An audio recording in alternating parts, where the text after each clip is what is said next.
falta una integrante, pero se va a incorporar enseguida, así que podemos empezar. Y ya parece que se está registrando, así que grabando, así que creo que estamos dispuestos. Sí, ahí aparece en pantalla cargando todavía la presentación. ¿Ya les llegó a ustedes, Juni? ¿Sí? ¿Ya? Sí, aparece cargándose la presentación todavía, no la podemos visualizar bien. ¿Qué pasa con la Wi-Fi?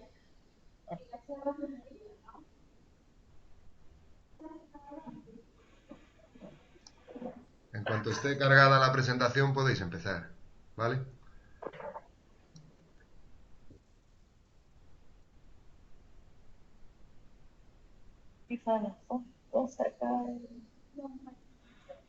¿Ya cargó?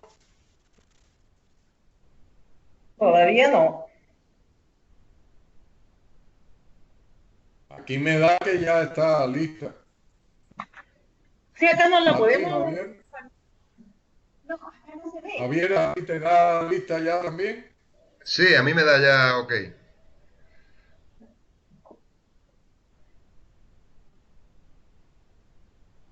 Por mi parte podéis empezar. La parte de la colega chilena. Te avisamos cuando ya comience, ya esté cargada, porque todavía no comienza, estamos en proceso de cargar el video.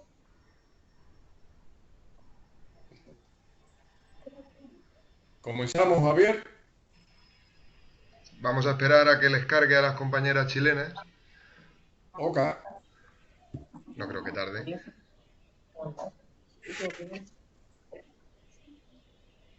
Y cuando ella Javier, reciba... podemos comenzar. Nosotros tomamos nota y después vemos el video si tenemos alguna duda. Vale, me parece muy bien. Venga, pues cuando queráis. Bueno, pues reitero el saludo colegiado para las dos latitudes, que por suerte y gracias a la tecnología nos encontramos en este espacio que compartimos como tema apasionante para la prevención y el combate de las IAS. En este sentido, hoy retomamos un concepto con el que hemos venido trabajando. Y es el hecho cierto que la mayoría de los agentes que actúan como elementos causales de estas IAS se transmiten por contacto. En consecuencia, con esta consideración, hemos también manejado y lo seguiremos haciendo en el día de hoy, en el próximo viernes, en el próximo encuentro del viernes, el hecho cierto que una proporción variable extraordinariamente significativa de estas infecciones se pueden prevenir y más aún evitar con simples medidas conocidas, manejadas por todos, pero no siempre cumplidas adecuadamente. Hace un rato hablábamos con la colega Yuni Chávez acerca de esto, y es que ciertamente, y en el día de hoy enfatizaremos, el lavado de manos tan simple y tan sencillo como esto se convierte en un elemento crucial. El hecho de ser medidas conocidas no obvia que su cumplimiento, su implementación adecuada deje de estar en la mira de nuestra atención y sobre todo teniendo en cuenta las herramientas que nos brinda la vigilancia epidemiológica.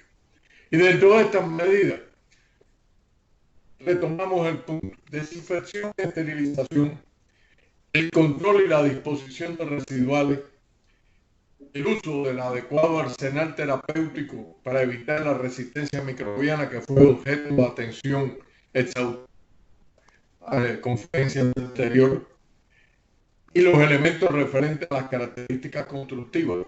¿Qué más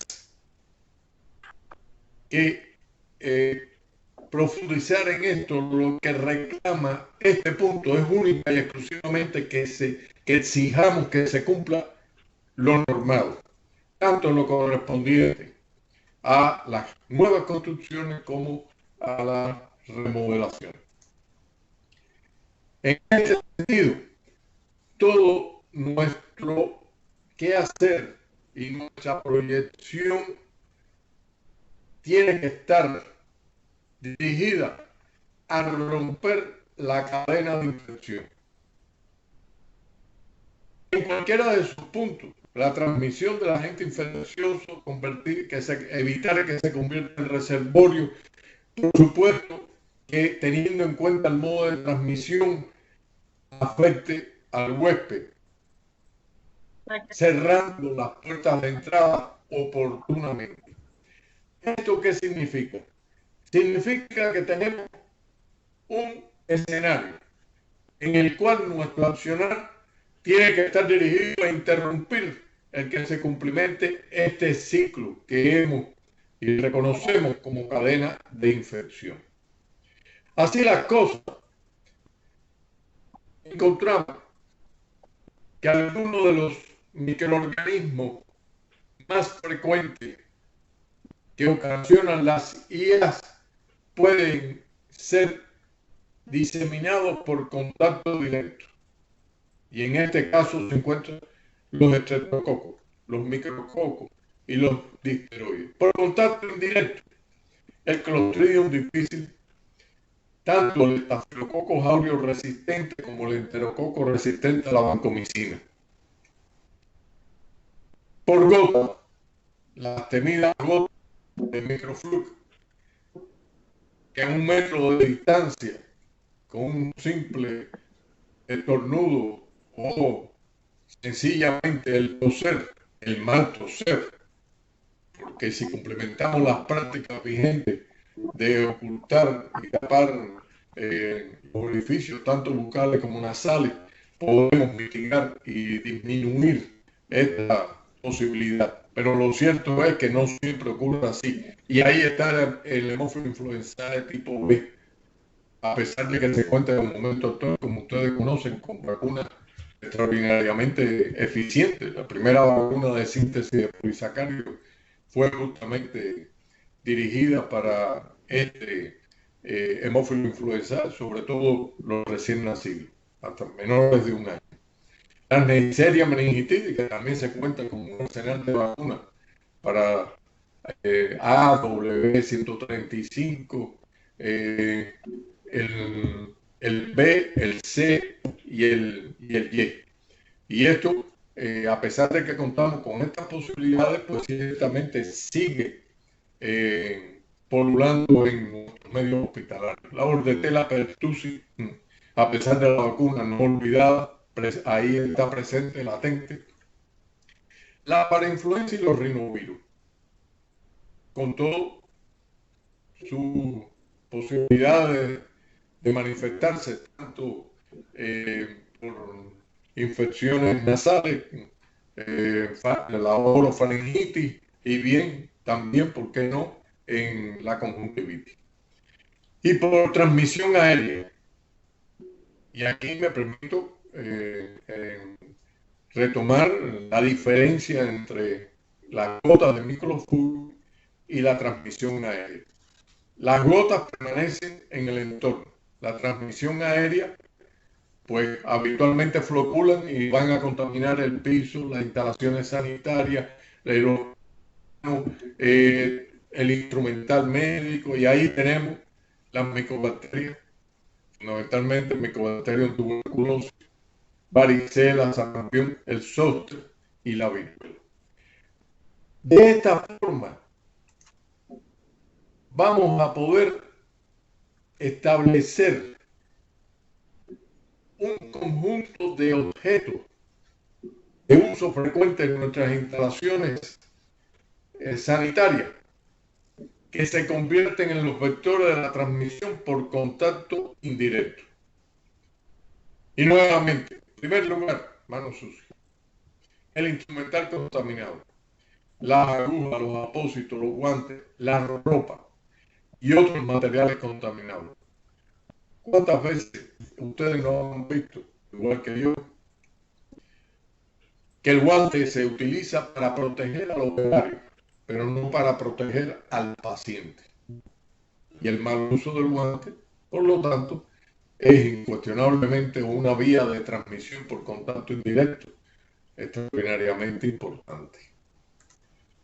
Esto a modo de ejemplo, porque lo que sí está claro es que las puertas de entrada existen, están esperando el mal procedimiento para convertirse en un elemento crítico en el desarrollo y diseminación de estas IAS.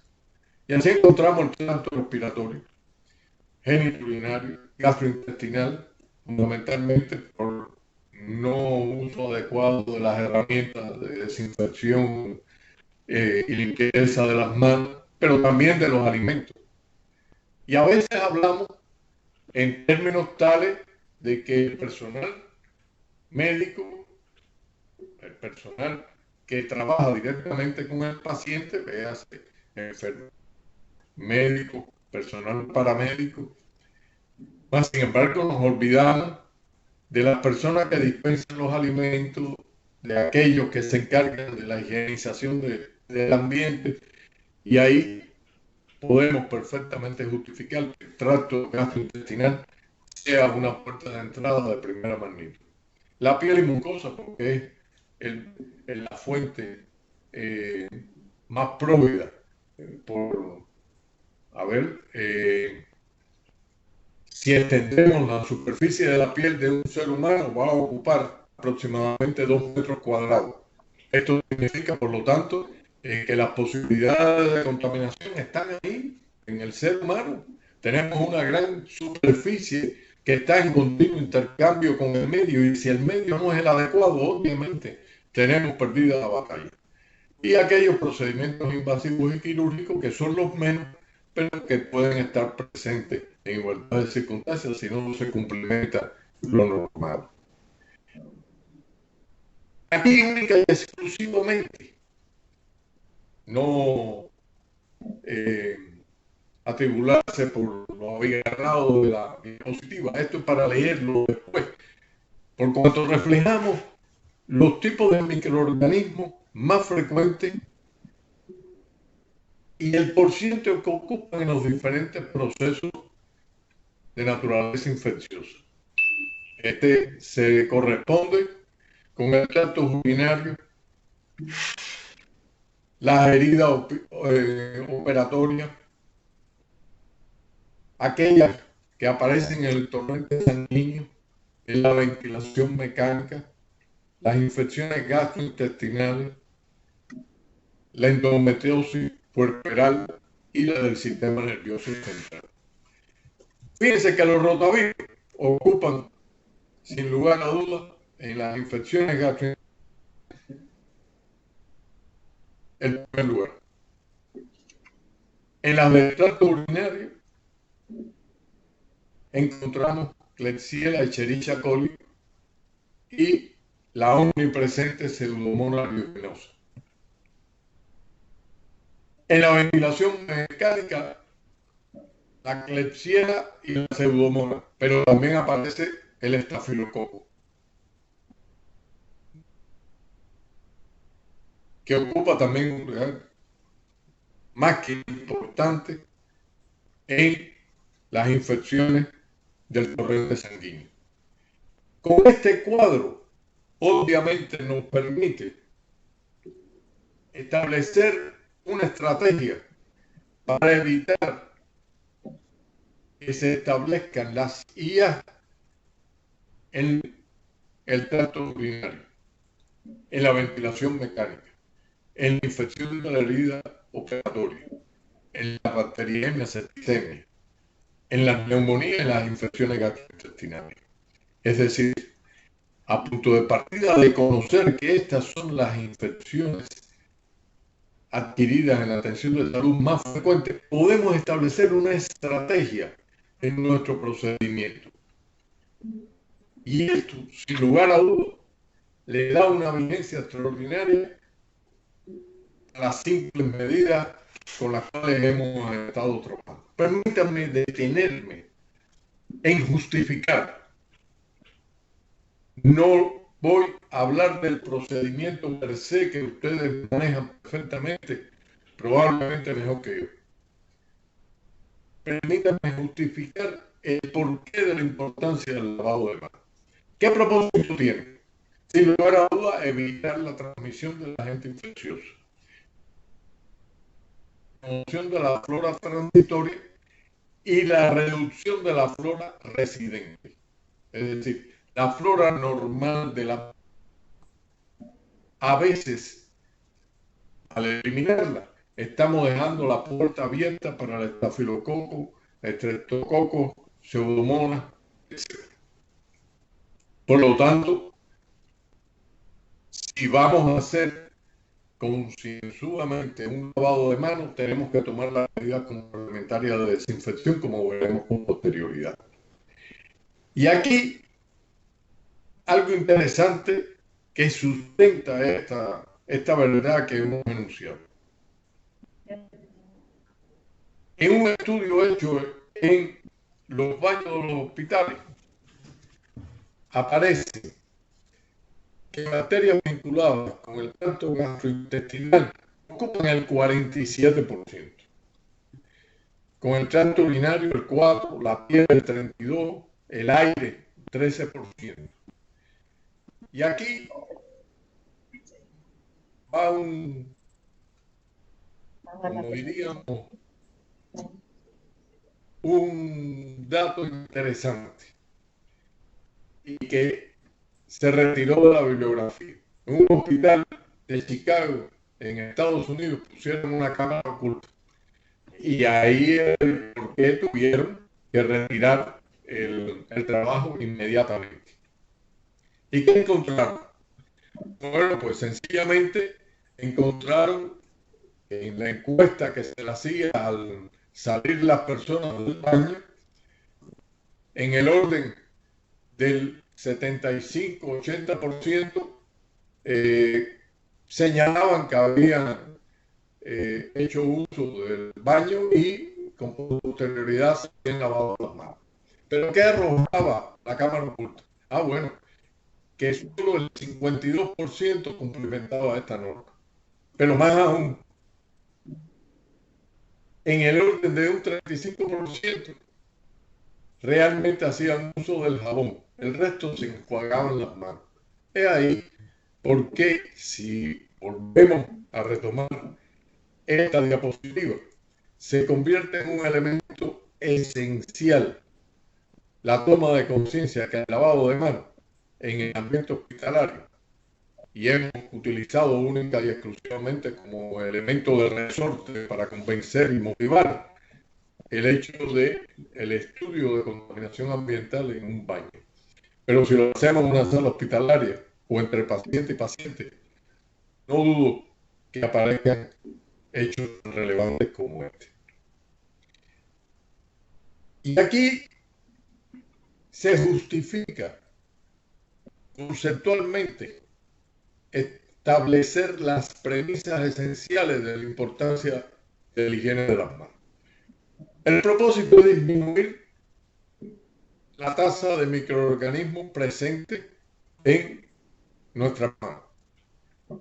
Con la antisepsia de las manos podemos lograr disminuir los microorganismos haciendo uso de jabón o el gel desinfectante para manos, el conocido hand sanitizer. En caso particular, la preparación para cirugía, que como ustedes manejan, tiene sus normas muy específicas. Y aquí, en este figura resumen, les brindamos los resultados obtenidos en función de tiempo contra reducción de la flora de las manos. Es decir,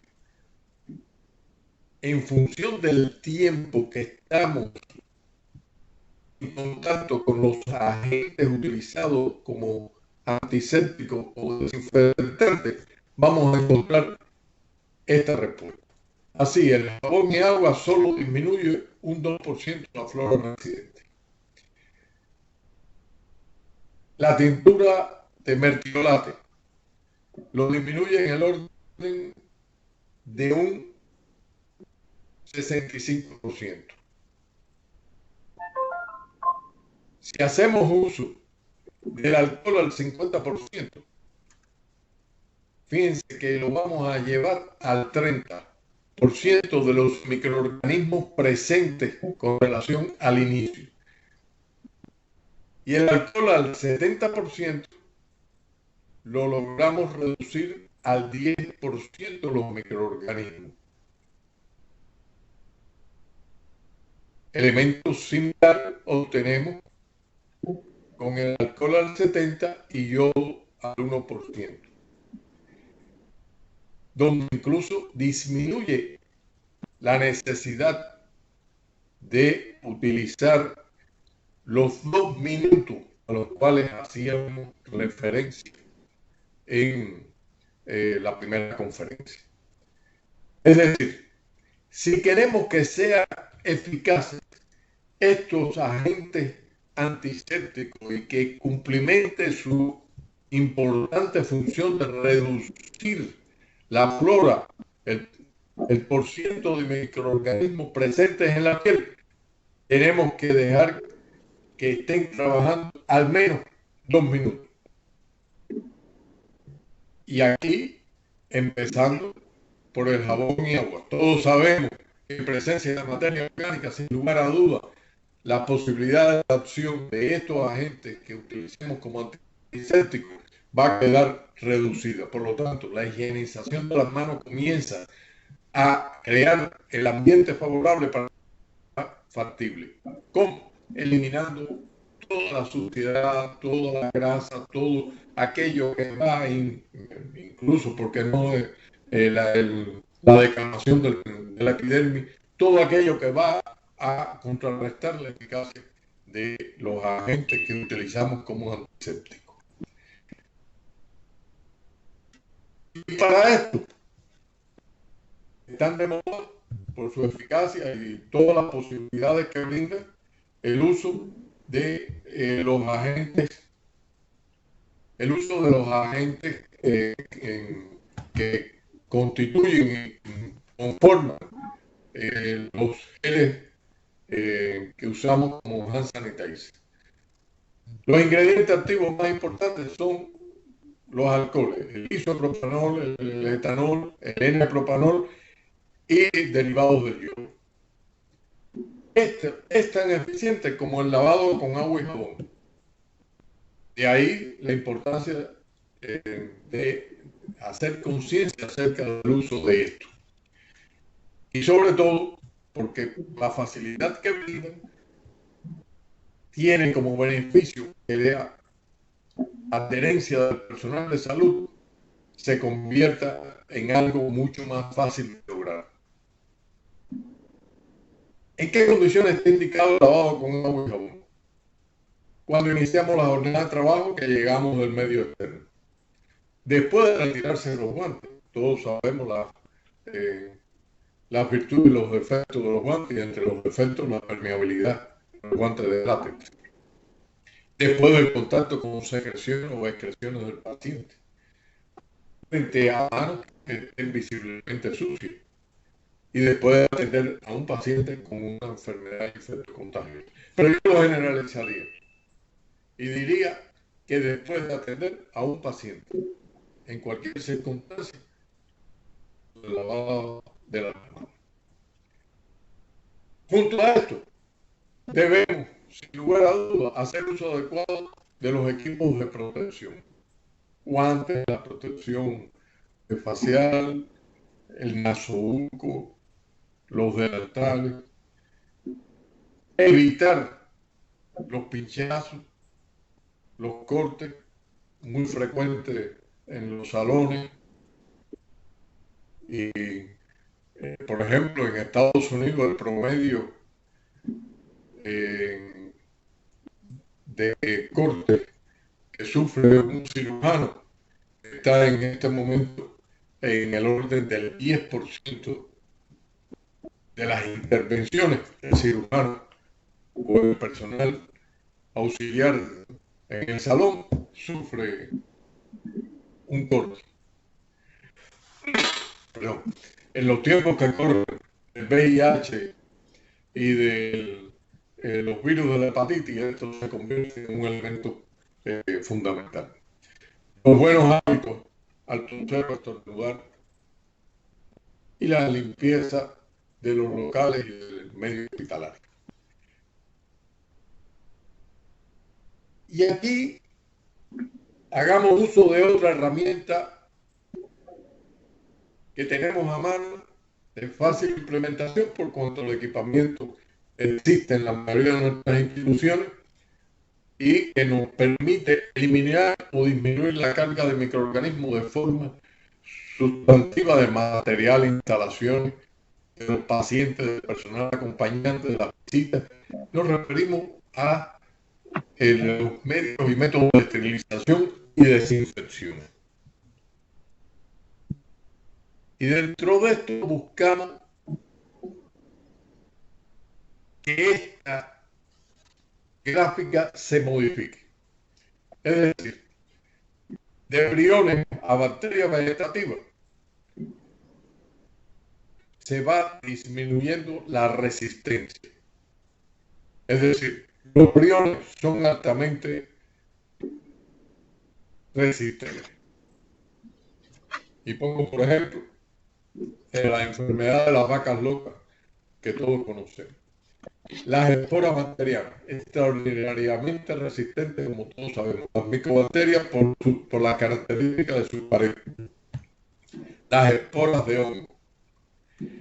Y así sucesivamente hasta llegar a las bacterias vegetativas, que son las más susceptibles contra los virus de mediano porte, mediano tamaño. Así las cosas, encontramos que si vamos a plotear en el eje de las X el logaritmo del número de microorganismos presentes, podemos encontrar una relación que es lo que conocemos como valor D, que es el tiempo necesario para establecer la reducción decimal de la carga de microorganismos. Fíjense que esta es una escala logarítmica. Por lo tanto, esta evaluación es un elemento crítico para poder definir cuán eficiente es uno de los métodos de esterilización o de desinfección que apliquemos. Considerando como desinfección que vamos a eliminar la mayoría de los microorganismos, indistintamente, patógenos o no. En tanto, la esterilización es aplicando los métodos físicos o químicos, eliminamos la posibilidad de vida microbiana, incluyendo los más resistentes, esporas y bacterias altamente termoresistentes. Es decir, esta diferencia entre esterilización, eliminar toda presencia de microorganismos, a desinfección, eliminar la mayoría, se convierte también en un elemento rector de cómo aplicar y qué aplicar en cada uno de los momentos, de acuerdo a los materiales y el propósito que perseguimos.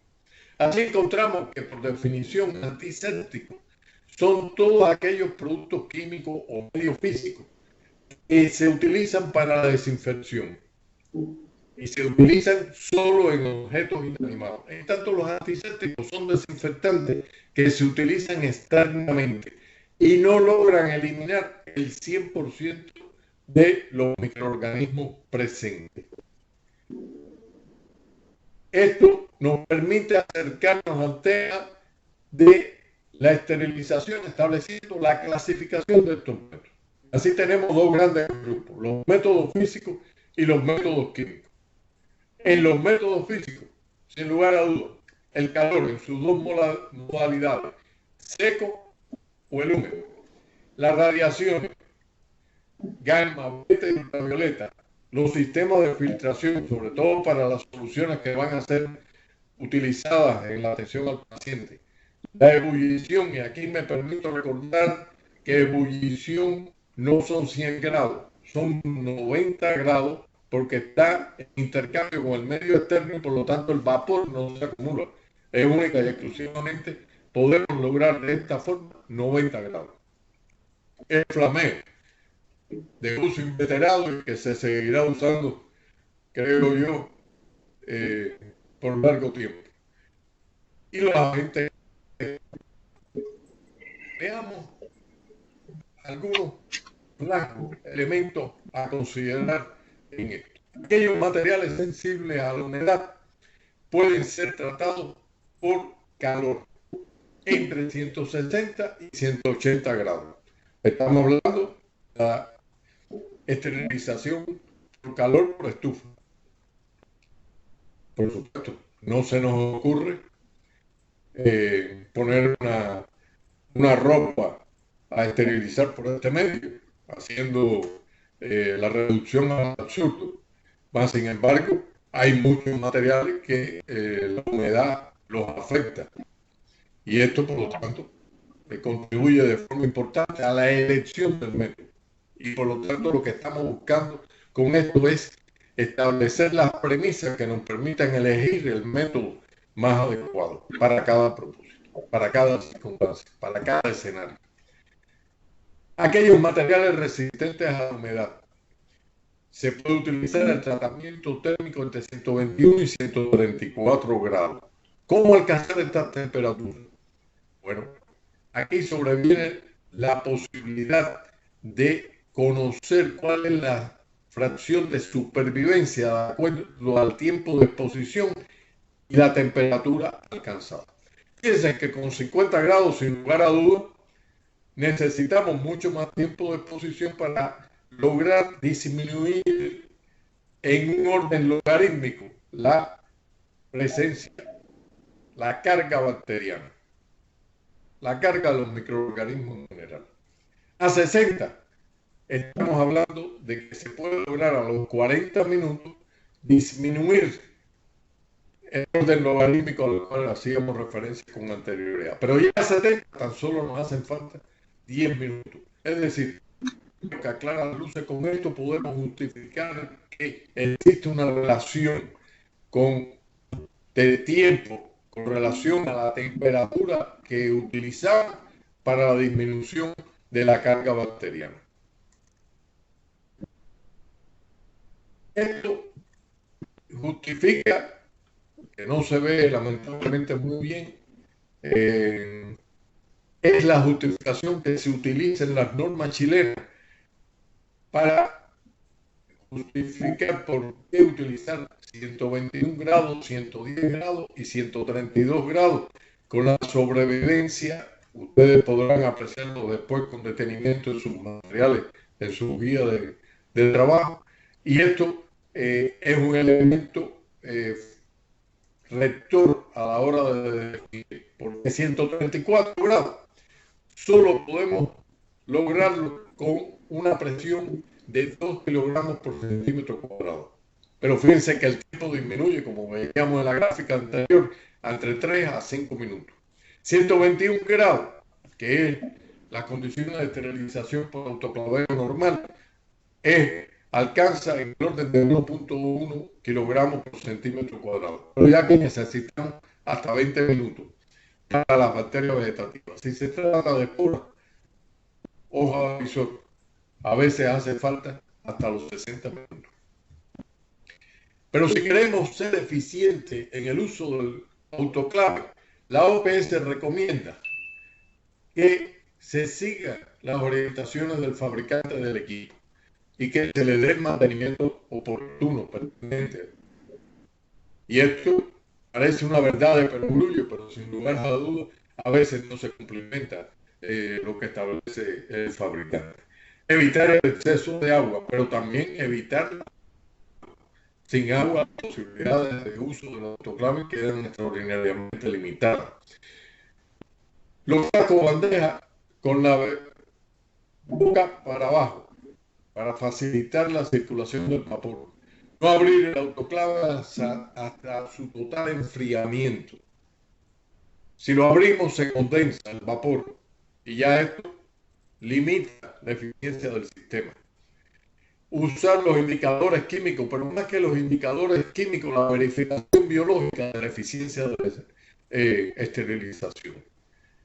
Y no explotar el equipo más allá del 80% de su capacidad. Esto en muchas ocasiones es una de las violaciones más frecuentes que tenemos en el uso de la esterilización. ¿Qué ventaja tiene esto? El ciclo es corto. Se logra buena penetración del calor y por lo tanto alta eficiencia en el propósito de esterilizar, es decir, disminuir, eliminar la carga bacteriana. Y permite esterilizar diversos materiales como gas, algodón, objetos de goma, el instrumental quirúrgico, etc. ¿Qué limitantes tienen? Los instrumentos constantes, véanse bisturí, tijera, piel de filo. Produce el deterioro muy rápido del material. Y cuidado, no se puede utilizar con ningún derivado del petróleo. Las posibilidades de inflamación están presentes. ¿Dónde podemos utilizarlo?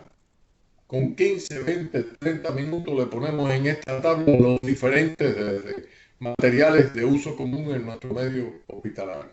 Desde los guantes, pasando por la sonda, la jeringa de vidrio, el paquete de maternidad, la ropa, en fin.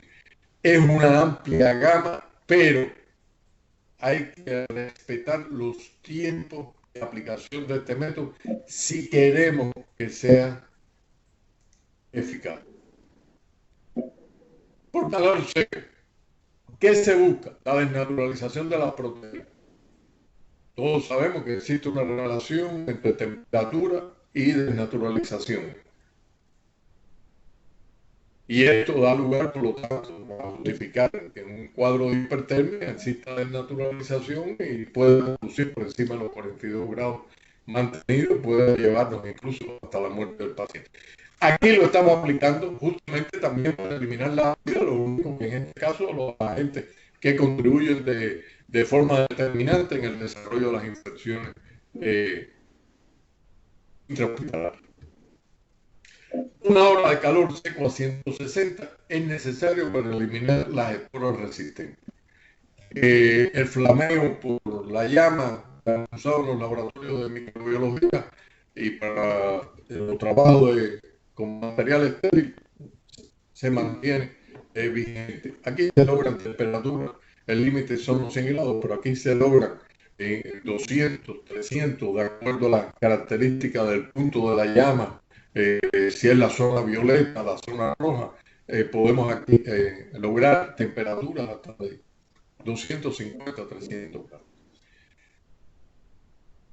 ¿Qué recomendamos con relación al calor seco? No se debe abrir la estufa. Los paquetes no deben ser voluminosos. No sirve para tejido, algodón o gasa. Se debe circunstancias utilizar los indicadores químicos y biológicos para evaluar la esterilización. Y no se deben tampoco utilizar cargas superiores al 80%. ¿Qué ventaja tiene? Es un método muy efectivo y seguro para materiales como metal y vidrio. No oxida o corrode y los bordes cortantes no pierden fin. ¿Qué desventaja tiene? Ciclo muy largo y provoca la destrucción de los elementos termolables. Es decir, una sonda, un guante, por supuesto, el deterioro está omnipresente. Por aire caliente, 160 grados, 60 minutos. Sirve para el vidrio, los palillos, las jeringas de cristal, algunos polvos y algunas sustancias oleosas. Y de esta forma podemos garantizar que se eliminen las esporas. Las radiaciones ionizantes. Los rayos gamma, extraordinariamente eficientes, pero extraordinariamente costosos. Esto, por lo tanto, se convierte en un gran vallado, aunque es posible y adecuado su uso en la industria farmacéutica. Los rayos B son menos eficientes en función de su capacidad de penetración inferior. Los rayos ultravioletas, tan usados y tan mal usados en nuestro medio, producen radiaciones no ionizantes de baja energía, por tanto de escasa penetración, y esto no les da efecto esterilizante. Y única y exclusivamente debemos utilizar para disminuir la carga de microorganismos, por ejemplo, en salones de operaciones, en laboratorios, etc. Aquí hablamos de otros agentes físicos, el óxido de etileno. El óxido de etileno lo que produce es una modificación estructural de la pared de los microorganismos. Fundamentalmente nos referimos a la alquilación, que juega un papel fundamental, como ustedes conocen, en establecer la complejidad de la estructura de la pared bacteriana. ¿Qué ventajas tiene? La alta capacidad de penetración, no daña el material sensible al calor, largo tiempo de validez de la esterilización. ¿Qué desventajas tiene? El consumo exagerado de tiempo, 10 a 16 horas. La elevada capacidad tóxica para los operadores, es mutagénico y carcinogénico, es altamente inflamable y concentraciones tan bajas como entre 0, o sea, cuando llegamos al 3%. Y lo más importante, es altamente costoso. Pero por 6 horas después de haberlo utilizado, tenemos que todavía dejar que esté liberándose los productos de su presencia. El peróxido de hidrógeno, ancestralmente utilizado, me dirán ustedes, sí, pero es que hay nuevas formas de presentación de reciente desarrollo. Nos referimos al plasma, que no es ni sólido, ni líquido, ni gas. Consiste en iones, electrones, partículas subatómicas de naturaleza neutra que van a trabajar y tienen una altísima eficiencia. Una gran desventaja, el costo del equipamiento. Esto permite, por lo tanto, hacer una incursión basada en el mecanismo de acción, que es la formación, o sea, la creación de formas radicales, productos derivados del oxígeno con alta capacidad reactiva. Nos referimos a los nitritos, peroxinitritos, a el radical superóxido, que todos ellos es posible su obtención resultando mucho menos costosos y son altamente eficaces. En ese camino se está trabajando muy fuerte. Nosotros hemos hecho algunas incursiones y los resultados son extraordinariamente halagüeños. Las soluciones químicas de esterilización en frío. El glutaraldehído, muy bueno pero muy costoso. El formaldehído, de uso muy frecuente, tanto en su accionar como vapores en salones que se utiliza para la desinfección, como tópicamente. El peróxido de hidrógeno al 6%. Ojo, el peróxido de hidrógeno y el peracético son extraordinariamente corrosivos, pero también son extraordinariamente dañinos. Un técnico de nuestro laboratorio se le derramó una gotica y le perforó una bota que tenía incluso protección para agentes químicos. La perforó. Por suerte, rápidamente se la quitó y no hubo consecuencias negativas. Pero esto me convenció que realmente son armas a tener en cuenta con mucho cuidado. El hipoclorito. desde Semmelweis no hay agentes químicos esterilizantes que lo haya superado. Ciertamente, las imágenes, nosotros hicimos un trabajo con micobacterias, nocardias, esporas, como clostridiales, etc. Y realmente lo eliminó todo. Y la microfotografía, las pistas a la microscopía electrónica, lo que nos brindaba era una imagen que parecía la luna. Desaparecía por completo la estructura de los microorganismos. Y esto nos daba una gran tranquilidad y respaldo a los resultados que estábamos obteniendo de supervivencia. La acción de por lo tanto, es bactericida, virucida, fungicida y esporicida. Es extraordinariamente barato, es dañino, sin lugar a dudas, afecta piel y mucosa y por lo tanto debe ser utilizado con cuidado. El ácido peracético ya hicimos mención en aras del tiempo. Ciertamente es muy eficaz. Es un oxidante extraordinariamente enérgico, fundamentalmente por su accionar en membrana y pared y en la bota de aquellos que no toman las medidas de precaución adecuadas, como les comentaba con anterioridad. Y puede ser considerado un desinfectante de alto nivel, clasificación que veremos con posterioridad un tanto más en detalle. Es explosivo. Y esto se convierte también en otro valladar, aparte de su alto costo. Posibilidades de uso son extraordinariamente limitadas. Más bien, podemos valorarlo como de uso industrial.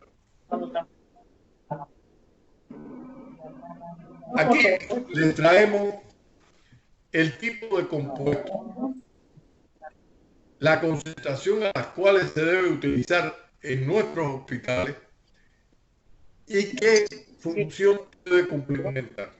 No voy a abundar, solo quisiera que en función del tiempo ustedes después revisaran, porque esta es una guía para la acción práctica, una herramienta muy poderosa para no equivocarnos en la elección de un desinfectante químico.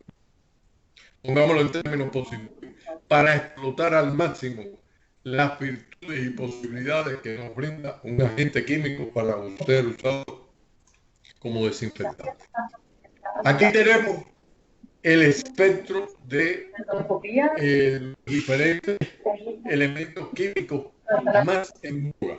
El cloro, el ortostaldehído y el ácido peracético. Este, de nueva incorporación en el arsenal, es extraordinariamente atractivo, lo que su costo hasta el momento es extraordinariamente alto, pero no es tóxico, a diferencia del peracético y del cloro, que sí son altamente tóxicos.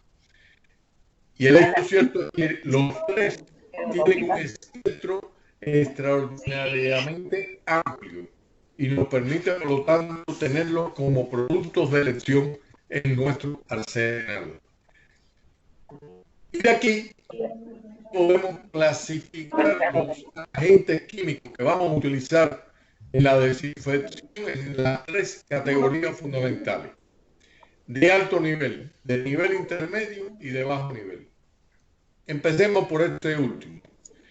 Eliminan las bacterias vegetativas, algunos hongos y virus, pero no esporas, micobacterias ni priones. ¿Se recuerdan que los priones eran los más resistentes a la escala que veíamos con anterioridad? Los de nivel intermedio eliminan bacterias, pero no esporas ni priones. Los de alto nivel, conocidos como DAN, eliminan toda la forma vegetativa, pero ojo, no destruyen los priones. Aquí retomamos el tema del tiempo de exposición. Lo único que con anterioridad lo habíamos hecho con relación al calor y ahora lo hacemos con relación a los diferentes desinfectantes. Y tomamos como ejemplo el etanol, el hipoclorito y el jabón de mano. Se darán cuenta que el jabón de mano prácticamente no modifica la carga bacteriana. Evaluado esto en el número de unidades formadoras de colonia por mililitro. El etanol es extraordinariamente eficiente, pero no es capaz de eliminar el 100%, llevarlo a cero la carga bacteriana. Eso solo lo hace el hipoclorito, con tan solo 5 minutos de exposición. Pero desde que comienza a actuar a los 0,5 minutos, ya logra disminuir hasta 50 unidades formadoras de colonia. Es decir, si el jabón de mano realmente no sirve para la desinfección. El etanol ayuda, disminuye la carga bacteriana, pero si queremos eliminarla, la elección, sin lugar a dudas, es el hipoclorito. Hasta aquí he tratado de brindarle las herramientas sustantivas para la mejor toma de elección. Pero nos falta uno muy utilizado, útil en nuestro medio. Los agentes derivados de amonio cuaternario. Con su fórmula abigarrada y basado en su estructura química. Los cloruros de dimetilbenzilmetilamonio. Nombre muy largo, pero que está en correspondencia. Permítanme hacer uso de este recurso mnemotécnico. Nombre largo, tiempo de exposición muy prolongado para lograr que sean eficientes.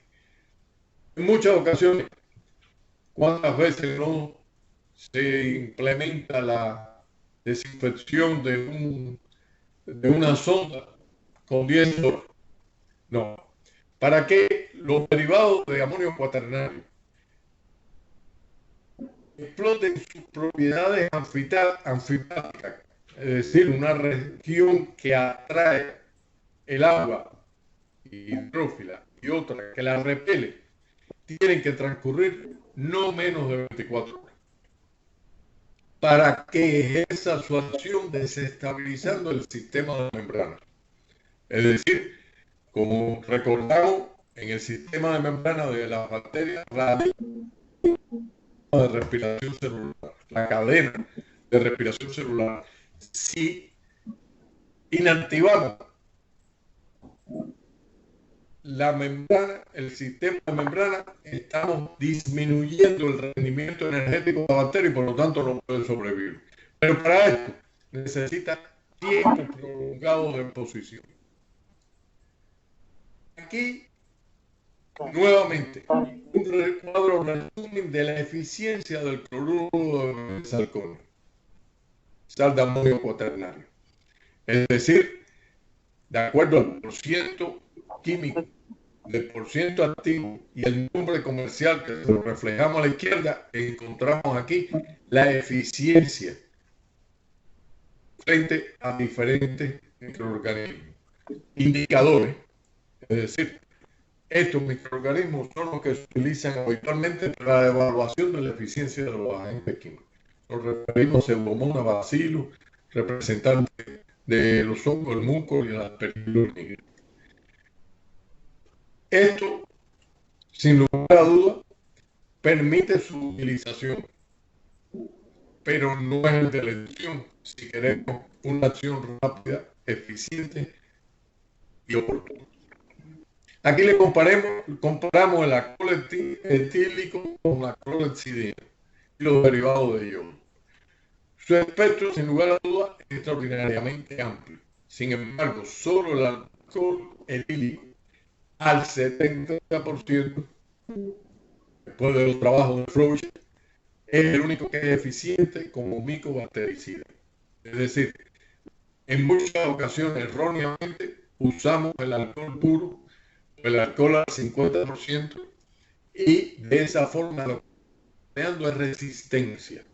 El alcohol, para que sea eficiente, tiene que ser al 70%. Y tiene ventaja y tiene desventaja como casi todo en la vida. Efecto residual, el alcohol no lo tiene, la clorhexidina hasta 6 horas después. La toxicidad, el alcohol es irritante, la clorhexidina es baja. Y nuevamente el costo, elemento no despreciable en esta ecuación. El alcohol, muy barato. La clorhexidina, extraordinariamente alta. El alcohol es inflamable. La clorhexidina es posible que tenga como inconveniente su acción muy limitada frente a gran negativa. Y el yodo, las averías. De esta forma, hemos contemplado las posibilidades de utilización. Y en el medio hospitalario podemos, sin lugar a dudas, utilizar las soluciones de cloruraldehído como hemos visto. Y este cuadro tiene la pretensión un tanto de ser resumen de lo que hemos venido trabajando hasta el momento actual. Ya vimos que el alto costo y sus efectos tóxicos limitan la acción del glutaraldehído.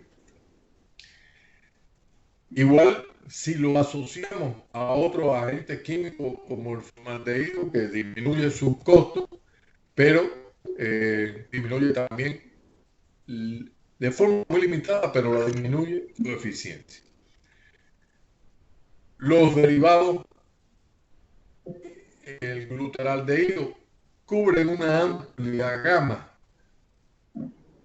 que nos permite utilizarlo en material de trabajo como son endoscopios, las superficies de las instalaciones sanitarias. Aquí comparamos el cloruro de benzalconio con el hipoclorito y finalmente con el glutaraldehído. Nuevamente, el hipoclorito y el glutaraldehído no hubo diferencia significativa en este sentido, a diferencia del cloruro de benzalconio. Sin lugar a dudas, la elección nuevamente nos ratifica que el hipoclorito es un agente químico de elección. Y aquí, frente al VIH, cómo se comportan de acuerdo a las medidas reportadas por su uso por la Organización Mundial de la Salud. Y sin lugar a dudas, el cloruro de amonio cuaternario no es de elección. El hipoclorito vuelve a convertirse en la vedette de nuestra. Los yodóforos son muy eficientes. El alcohol, no tanto, en cualquiera de sus presentaciones, etílico y isopropílico. Y el glutaraldehído, nuevamente, es eficiente, pero con todas las restricciones que hemos estado viendo, sin lugar a dudas, que en este caso, frente al VIH, hipoclorito, nuevamente, y los derivados del yodo. De acuerdo a la estructura química, es otro cuadro resumen que nos permite tener un acercamiento, y se lo presento única y exclusivamente para brindarles un resumen de estas posibilidades con que contamos. Espero que ustedes con detenimiento, con posterioridad, puedan hacer uso de esta información. O sea, se lo traemos a guisa de ejemplo de lo que podemos aprovechar de estos elementos. Porque sin lugar a dudas, algo que tenemos que contemplar para la toma de decisiones son los factores que afectan la efectividad de este proceso de desinfección. Y la estrella de esta película, sin lugar a dudas, es la carga de material orgánico, que reclama tiempos muy superiores para que ejerza su acción beneficiosa. Por lo tanto, es fundamental la limpieza de la superficie. Nos referimos tan simple y tan sencillo como la sangre o las secreciones o excreciones de los pacientes. La resistencia a los microorganismos, porque también los microorganismos en determinadas circunstancias van desarrollando mecanismos de protección frente al uso continuado, fundamentalmente frente a los derivados de amonio cuaternario. Y yo he trabajado con pseudomonas resistentes a los derivados de las sales de amonio cuaternario y pobre de aquel paciente que haya recibido una cateterización con una sonda tratada y la concentración de los agentes, que en muchas ocasiones lo hacemos un elemento constante, debe corresponderse con las circunstancias, con el escenario en el cual lo estamos utilizando. Porque hay factores físicos y químicos que afectan la eficiencia de la esterilización. Pongamos, por ejemplo, el pH. Ya hablamos de la presencia de material orgánico, incluyendo el material fecal. La duración de la exposición, creo que, sin lugar a dudas, en aras de no consumir, no seguir robando más tiempo, que ya estamos en cierta medida pasado, es un elemento determinante en lograr eficiencia, es decir, atemperar el tiempo de exposición al tipo de material y a la carga de contaminación que podemos prever pueda tener en función de la materia orgánica presente. Y la presencia de materiales extracelulares o biofilm, nos referimos fundamentalmente a aquellos microorganismos que son capaces de generar, como en el caso del estreptococo, por ejemplo, los famosos biofilm. La esterilización, para definir su eficiencia, tiene que ser controlada. Y aquí contamos con dos tipos, como hemos venido arrastrando a lo largo y ancho de la conferencia. Indicadores físicos e indicadores biológicos. Y los químicos, que en varias circunstancias, junto con los físicos, se convierten en una unidad. Y aquí nos referimos fundamentalmente a los tres indicadores de que sale la temperatura adecuada. En el caso de los químicos es exactamente el mismo principio, una solución química que la mayoría de las veces es de carácter comercial, que se pone junto con los materiales que van a ser objeto de tratamiento fundamentalmente térmico, y de esta forma se logra evaluar si se alcanzó la temperatura y que se esperaba. ¿Qué desventajas tiene? Pueden reaccionar cambiando de color sin que se haya realmente alcanzado las condiciones preestablecidas. Aquellos de naturaleza biológica, que casi siempre son cultivos de vacío. Y de esta forma, si se logra, si no hay crecimiento bacteriano, es porque fue eficaz frente a las formas esporuladas. Y si fue eficaz frente a las formas esporuladas, solo lo podría superar, como hemos visto hasta ahora, la presencia de priones. Esto nos da lugar a contar con otra herramienta, la trazabilidad de la esterilización, muy poco utilizada. Y aquí podemos, por ejemplo, con relación a un paciente operado, que se utilizó un instrumental, si está adecuadamente rotulado, si se conoce el tiempo de exposición, el calor que recibió, si fue eficiente el ciclo de esterilización, podemos definir si a partir del uso de este material hubo consecuencias de infecciones adquiridas durante el acto operatorio. El óptimo, 91%. Aceptable, entre el 75 y el 90. Esto significa que no hubo infecciones entre el 75 y el 90% de las personas que que recibieron tratamiento quirúrgico con este instrumental que se esterilizó en un momento dado por un operador dado y que existen todos los registros pertinentes al respecto.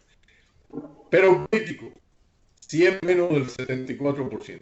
Esto, por lo tanto, nos da otra nueva posibilidad de acercamiento a optimizar nuestro trabajo. ¿Con vistas a qué? Con vistas a que podamos complementar la esencia de lo que hemos venido trabajando. Disminuir las infecciones con métodos y medios conocidos, de uso común, de fácil implementación, si complementamos lo que está normado. Muchas gracias. Y disculpen la dilación, pero bueno, he tratado de sintetizarlo en lo esencial. Comentarios, preguntas. Podemos hacerla ahora, podemos hacerla diferida. Tienen mi correo electrónico, tienen la plataforma, tenemos todas las herramientas para comunicarnos oportunamente. Yo quiero hacer una consulta, profesor. Con respecto, mi nombre es Nancy Plaza. Con respecto al alcohol gel, en Chile se está utilizando mucho el alcohol gel sin la posibilidad de lavado de manos previo o posterior. ¿Sería tan amable de repetirme acercándose al micrófono, por favor? Ya. En cuanto a el alcohol gel, en Chile se está utilizando mucho y en ese proceso yo he visto en el transcurso de la práctica que nos está usando la norma internacional que dice 20 veces alcohol gel y después lavado de manos. ¿Eso ya está obsoleto o todavía continúa como proceso normativo? ¿Qué producto químico, que esa parte no la escuché bien? ¿Aló? No se escucha bien, no escucho nada. Sí, ahora escucho. ¿Qué producto? Solo me faltó el producto. El alcohol gel. El alcohol gel. El hand sanitizer. Como normativa aquí en Chile se está utilizando 20 veces y luego lavado de manos, pero actualmente eso se está prolongando a más de 20 veces. ¿Eso se mantiene como norma o se está evaluando el proceso del número de veces que yo utilizo este alcohol gel? El problema fundamental del gel es que en muchas ocasiones no se cumplen ni siquiera los 2 minutos que está establecido. Es decir, en muchas ocasiones nos ponemos el gel y ya pensamos que con eso es suficiente. No, como mínimo hacen falta 2 minutos y no estamos interactuando con formas poruladas. Estamos actuando con formas vegetativas. Incluso hay reportes ya de resistencia. A fin de cuentas, el gel de mano es, como vimos, pues, derivado alcohólico, fundamentalmente el alcohol etílico y el isopropanol. Y esto, por lo tanto, su eficiencia es limitada. Se sigue utilizando y diría yo que cada día habrá que utilizarlo más porque permite la adherencia del personal de salud a esta práctica. Es decir, es mucho más dificultoso un lavado de mano concienzudo que aplicarse el gel de mano y dar lugar ya a continuar el trabajo. Lo único, insistir en la educación del personal médico y paramédico en función de que se respete el tiempo. Pero es eficiente. Y con mi óptica, con mi apreciación, le diría que se va a seguir utilizando por un largo rato, porque es una posibilidad extraordinariamente atractiva, extraordinariamente útil y fácil. No sé si logro responder. Esa era mi duda. Muchas gracias. Es Jung, ¿no? Bien, profesor, muchas gracias. Nos aclaró harto la materia que estaba escrita en la unidad respectiva. Nos vemos el viernes a la Nos vemos el viernes. hora nuestra. Muchas gracias por su paciencia. Chao. Chao.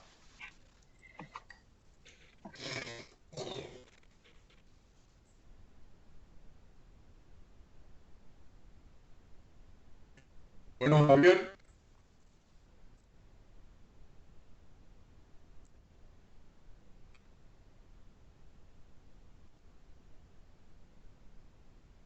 Javier.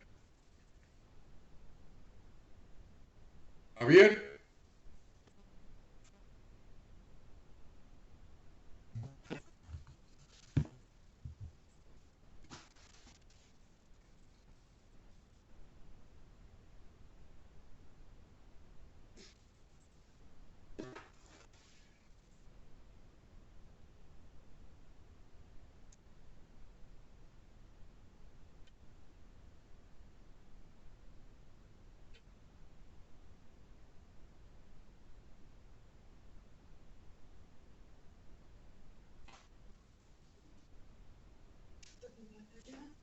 Acabo de terminar. Sí. ¿Qué? Han entrado, yo qué sé. Estoy desesperado por saber de viaje. Los he llamado a los dos teléfonos y ninguno me responde.